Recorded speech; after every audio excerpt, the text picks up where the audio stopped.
Our morals and our values are wrong. What are the things we need to take out of our morals? Number one, I am a believer that this country will not progress until we conquer corruption. Number two, you know what is wrong about our values? We need to go back to merit. Affirmative action in terms of federal quota. We've done it for 50 years. It hasn't worked. It is now the time for merit to become the order of society. It is immoral to have a policy that for decades says that somebody who scores 10% can be better than somebody who scores 70%. So our morals are wrong. And also in terms of morals, there needs to be a constitutional change. Lawyers have something they call jurisprudence. It is the basis of laws. Jurisprudence needs to be related to the cultural context. The jurisprudence we have, we inherited it from the colonialists. It works for them, it doesn't work for us. I was brought up a Yoruba boy, so I know some Yoruba proverbs.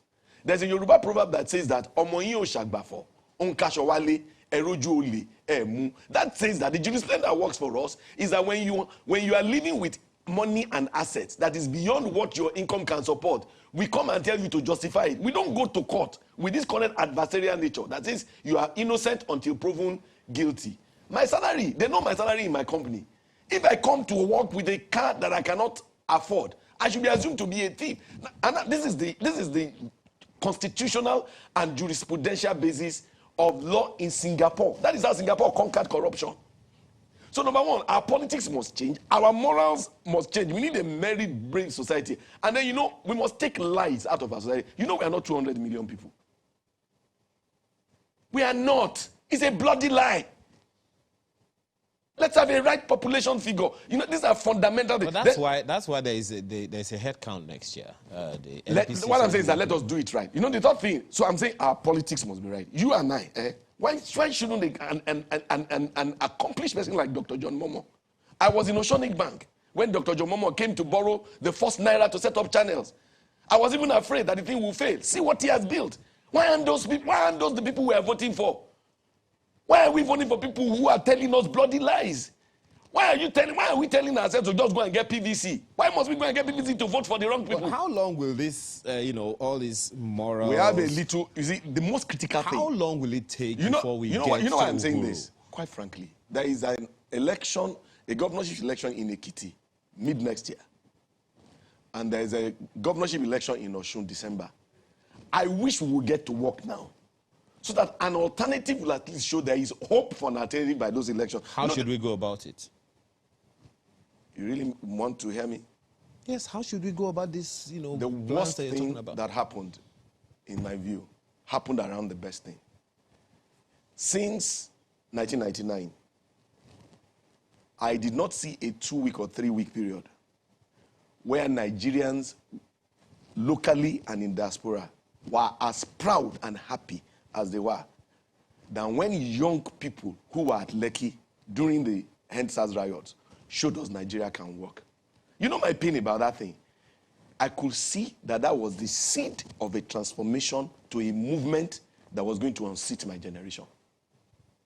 We need to tell those young people, we are sorry, but please stop protesting. Start organizing. Kick us out of office. You still have the time. The momentum I saw in those two, weren't you alarmed? Weren't you proud? On Friday, when Muslims want to pray, at the Lekki, the Christians will move back. In the evening, when the Christians want to have all night, the Muslims will say, we are watching over you. In this Nigeria, the clerk, the MD, the manager who came there, if you wanted to eat rice, they were on the same queue. There wasn't one special rice for the MD and another kind of rice. You see, those young people gave me hope. We need, and the generation that is most complicit, my generation. Those of us born from 1950 to 1970, we saw a Nigeria that you didn't see. I went to best schools, best public schools. I went to government college Ibadan, not because my father was rich, but because I passed the entrance exam. I went to University of Nigeria, I graduated with accounting. I was confident I could hold my own against any accounting graduate anywhere in the world. But that generation of those of us born from 1950 to 1970, we have been so politically inept. And we are living in Nigeria that is hopeless. You know what our generation needs to do? We now need to encourage those young people. Okay. Those young people who are at that gate, tell them, stop protesting. give us a third force. Nigeria is waiting. So it is that third force that will come and bat this change. Okay. That's my view. We need to change our politics. We need to change our structure. We need to change our morals. We need to change our structure. And in order to bat a structure, those young people, we must plead with them to get involved. I believe that they themselves are listening to you right now, and we can only hope that from here on, we'll begin to hear good things from them as well, because everyone is tired, but then someone has to bear the cart.